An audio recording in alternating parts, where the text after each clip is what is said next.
He's just another mouth to feed, dear. The floral wallpaper of Leo's nursery felt suddenly suffocating. My hands trembled, clutching my 3-week-old son tighter. Outside, the Winston-Salem sun shone, painting the room in cheerful hues. Inside, a cold dread bloomed. That phone call shattered everything. Patricia, my own mother, was seeking custody, claiming I was unfit. Years of subtle digs of favoring my sister Belle coalesced into this moment of utter betrayal. The scent of baby powder, usually comforting, now tasted like ash. Detective Morgan confirmed it, Patricia's accounts were frozen. Detective Morgan confirmed it, Patricia's accounts were frozen. Ever been gaslit? Think you've seen it all? Stick around, you won't believe how far she went. Subscribe for a truly satisfying revenge arc. It started long before Leo, back when I was a clumsy, awkward teenager, forever in Belle's shadow. While Belle, with her effortless grace, received ballet lessons, I was given a set of encyclopedias, Patricia's pronouncements ringing in my ears. You'll need to use your mind, dear, unlike some. My stomach twisted, the pages of the encyclopedia suddenly feeling heavy and useless. It was never about nurturing my interests. It was always about subtly reminding me of my perceived shortcomings. Then came college. I'd poured my heart into my application for an out-of-state university, envisioning a future far beyond Winston-Salem. Belle received a brand new car, a cherry red convertible, for acing her SATs. I got a polite suggestion to consider the local community college. It's more practical, Caroline, Patricia chirped, and we wouldn't want you racking up debt. The scent of new leather filled the air as Belle peeled out of the driveway, leaving me choking on exhaust fumes and shattered dreams. The final straw arrived like a slap in the face, the wedding dress. When I announced my engagement to Eric, Patricia's enthusiasm was muted, overshadowed by Belle's upcoming nuptials. But I swallowed my disappointment, determined to maintain peace. Then, a week before Belle's wedding, Patricia proudly unveiled her gift, a custom-designed silk gown shimmering with hand-sewn pearls. It cost a fortune, darling, she gushed, but Belle deserves the best. I felt a pang of envy, but pushed it aside, until I noticed the small, handwritten note tucked inside the garment box. To Belle, may your future be as dazzling as this dress. Love, Mom and Dad. P.S. Don't tell Caroline how much this cost. The silk felt rough against my suddenly clammy skin. The scent of expensive perfume choked me, the words sharp and cruel. This wasn't about celebrating Belle, it was about diminishing me. Something inside me snapped. Years blurred into a relentless pursuit of financial independence, each success meticulously hidden. Patricia believed I was still the same Caroline, the one she could manipulate with a well-placed sigh or a carefully curated guilt trip. She thought I toiled away at my accounting job, barely making ends meet. She had no idea. My firm, Blake Financial Solutions, expanded from a small office to a multi-state operation. I secured contracts Patricia couldn't even dream of. No, she remained oblivious, consumed by Belle's lavish lifestyle, funded in part by my silence. The irony was delicious, a bitter candy I savored in secret. I poured all I could into it: 80-hour weeks, caffeine crashes, and a diet of vending machine snacks. The office, located in a questionable part of town, smelled of stale coffee and desperation. I slept on a cot in the back room some nights, the hum of the server rack a constant lullaby. No sleep, no social life, no time for anything but building my empire. One milestone arrived with a soft thud. The keys to my first office building, purchased outright, no loan. Another came disguised as a quarterly report, revealing revenue figures that dwarfed Patricia's entire life savings. Finally, a contract was signed with a Fortune 500 company, a deal that would secure Blake Financial Solutions' future for years to come. This was my symphony, composed in silence, performed in the shadows. The silence was strategic. Revelation would come, but only when I was ready. Only when the foundations were unshakable. She'd continue to dismiss me, blinded by her own arrogance, until the moment I chose to unveil my creation. The tension ratcheted up at Belle's baby shower. Patricia, draped in designer clothes I secretly envied, cornered me. Caroline, dear, are you sure you can afford Leo's daycare? Eric's salary can't be that substantial, can it? Her voice dripped with condescension. The scent of lilies, her favorite flower, became nauseating. The room felt like it was closing in. I smiled, a tight, practiced smile. We're managing, Mother, I said, the words carefully chosen, Leo has everything he needs. The urge to reveal everything, to shatter her carefully constructed world, throbbed in my chest. But not yet. No confrontation, no satisfaction, no premature exposure. I held my tongue, the taste of victory sweeter for the delay. The moment would come, and when it did, it would be glorious. Weeks later, Belle called, an unusually saccharine tone in her voice. "Mom's hosting Thanksgiving this year, Caroline. You are coming, aren't you?" It wouldn't be the same without family. I could practically hear Patricia coaching her in the background. Thanksgiving at Patricia's was a production. Every year, the same forced smiles, the same predictable menu, the same undercurrent of judgment. The scent of roasting turkey, usually comforting, now felt like a threat. A strategic retreat was planned. 1. Confirm attendance, appearances matter. 2. Document assets, irrefutable proof. 3. Deploy allies, Eric and his parents. The mental checklist calmed the swirling anxiety. The day arrived crisp and bright, the air smelling of wood smoke and fallen leaves. I chose a simple dress, deliberately understated, a stark contrast to Belle's designer ensemble. Eric squeezed my hand, a silent promise of support. "Breathe." Patricia greeted us at the door, her smile tight. "Caroline, darling, how lovely to see you. And little Leo, doesn't he look healthy?" Her gaze lingered on my son, a flicker of something unreadable in her eyes. The dining room was a masterpiece of forced cheer. Gleaming silverware, perfectly arranged floral centerpieces, and the suffocating scent of potpourri. Belle, radiating smug satisfaction, held court by the fireplace, regaling everyone with tales of her recent shopping spree. I watched, a detached observer, as they moved through their well-rehearsed roles. Patricia, the matriarch, orchestrating everything with a practiced hand. Belle, the golden child, basking in the spotlight. And me, still the outsider, the afterthought, not anymore. "Caroline, dear, tell us about your little business," Patricia prodded, her tone laced with barely concealed disdain. "Still accounting, is it?" The moment hung suspended, pregnant with anticipation. A smile played on my lips, slow and deliberate. I placed my wine glass on the table, the clink echoing in the sudden silence. "Actually, Mother," I began, my voice calm and steady, "Blake Financial Solutions isn't so little anymore." Patricia tilted her head, a patronizing smirk playing on her lips. "Oh, and what exactly does that entail, dear?" "Filing taxes for the local bakery," Belle snickered, a high-pitched sound that grated on my nerves. "More like managing the portfolios of several Fortune 500 companies," I replied, my gaze unwavering. "We recently secured a contract with Omni Corp." The smirk vanished from Patricia's face, replaced by a flicker of disbelief. "Omni Corp. Don't be absurd, Caroline.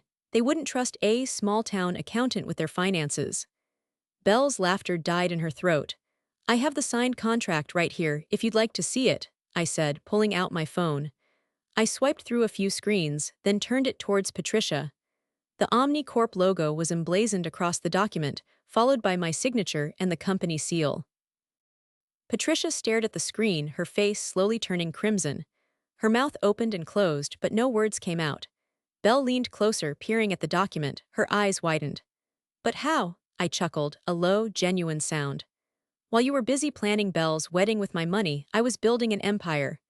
Blake Financial Solutions has offices in 5 states, employs over 200 people, and generates annual revenue in the tens of millions."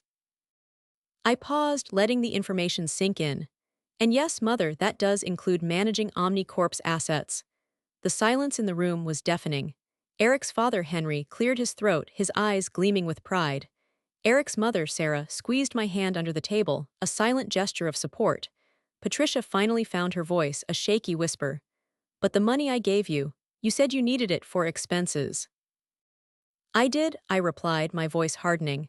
"Expenses related to building my company.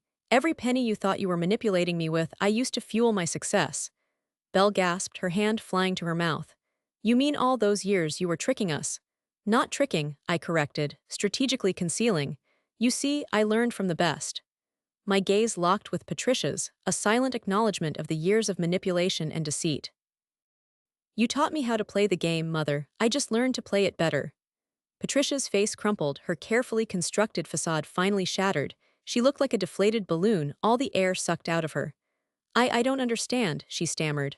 Why would you do this?" I leaned back in my chair, a sense of calm washing over me. The years of resentment, the years of feeling inadequate, all melted away in that moment. Because, I said, my voice soft but firm, it's time for you to know the truth. The Caroline you thought you knew is gone. This is who I am now. The power was no longer in her hands, it was mine. Oh, I think you understand perfectly, Mother. I paused, letting the silence amplify the statement. You always underestimated me. Mistake number one. Belle sputtered. But the wedding, Mom sacrificed so much. Sacrificed my future, I countered, for a party, and to be clear, you demanded the most lavish celebration. I turned to Eric, a silent thank you in my eyes for his unwavering support. Patricia attempted one last manipulation. Caroline, darling, think of the family. This revelation, it will ruin everything. What family, Mother? The one where you prioritize one daughter over another. The one where financial manipulation is a love language. My gaze was steady, unyielding. That family died long ago. You wouldn't dare, Patricia hissed, her eyes narrowing. Dare what, Mother? Expose the truth? Seek justice for years of mistreatment, for trying to take my child? My voice remained calm, but the steel in my tone was unmistakable. You laughed then, you're not laughing now. A pregnant pause hung in the air. Finally, I broke the silence. Consider this my resignation from your game, Mother. The one where I'm the perennial loser. I'm playing a new game now. And this time I'm winning. The color drained from Patricia's face. A hand gripped the edge of the mahogany table as she visibly teetered. Belle, mouth agape, looked back and forth between her mother and me, finally understanding the depth of the chasm that had opened between us. Eric's parents exchanged a knowing glance, a silent acknowledgement of a battle hard fought and decisively won. And that, Mother, I continued, savoring the moment, is just the beginning. A collective gasp rippled through the room. Patricia's eyes darted around, searching for an escape, a lifeline, but there was nowhere to run. You see, I said, my voice taking on a cool, almost clinical tone, you've always valued appearances above all else. Your social standing, your reputation, they're your lifeblood. Patricia opened her mouth, but no sound came out. Her carefully constructed image of the benevolent matriarch was crumbling before her very eyes. What you didn't realize, I continued, leaning forward slightly, is that Blake Financial Solutions also manages the Winston-Salem Country Club's endowment. A term I knew she understood implicitly. The country club, the epicenter of Patricia's social universe. The place where she held court, where she cemented her influence, where she defined her worth, her life. Belle's hand flew to her throat, her eyes widening in horror. The endowment. You control, I nodded, a slow, deliberate movement. Every penny, every investment, every decision. I paused for effect, letting the weight of the revelation sink in. And as of this morning, the board has been presented with a comprehensive review of all membership records. Patricia swayed, her face ashen. The blood drained from her face, leaving her skin a sickly gray. The review, I continued, my voice unwavering, highlights several discrepancies. Unexplained charges, questionable reimbursements, and a rather substantial amount of money funneled into, shall we say, non-charitable activities. I raised an eyebrow, a subtle hint of the devastating truth. Activities that might be of interest to the IRS. Patricia's eyes widened, her breath coming in ragged gasps. The color drained from her face, leaving her looking frail and defeated. She opened her mouth to speak, but all that came out was a strangled whimper. Belle, finally grasping the full extent of the situation, lunged forward. You wouldn't destroy Mom's life over this petty revenge. Petty, I echoed, my voice hardening. Trying to steal my child is not petty, Belle, and neither is years of emotional and financial manipulation. This isn't just about revenge, it's about justice. I turned back to Patricia, my gaze unwavering. The board will be voting next week on whether to launch a formal investigation into these discrepancies. Given the evidence, I suspect the outcome is inevitable. Patricia's carefully constructed world was collapsing around her, brick by brick. Her social standing, her financial security, her very identity, all were teetering on the brink of destruction, and I was the one holding the wrecking ball. A smug smile played on my lips as I watched the color drain from her face. Happy Thanksgiving, Mother. 2 years crawled by. The echoes of Patricia's fury faded. Belle made tentative overtures, invitations to family gatherings, but Caroline remained guarded, politely declining. Space was all she offered. The roses Caroline planted thrived, mirroring her own growth. Leo's laughter filled their new home. Her accounting business flourished, Once a source of hidden power, it now symbolized freedom. She embraced her role as a mentor, empowering other women to achieve financial independence. The support group she started was well attended. In time, Patricia's therapy concluded.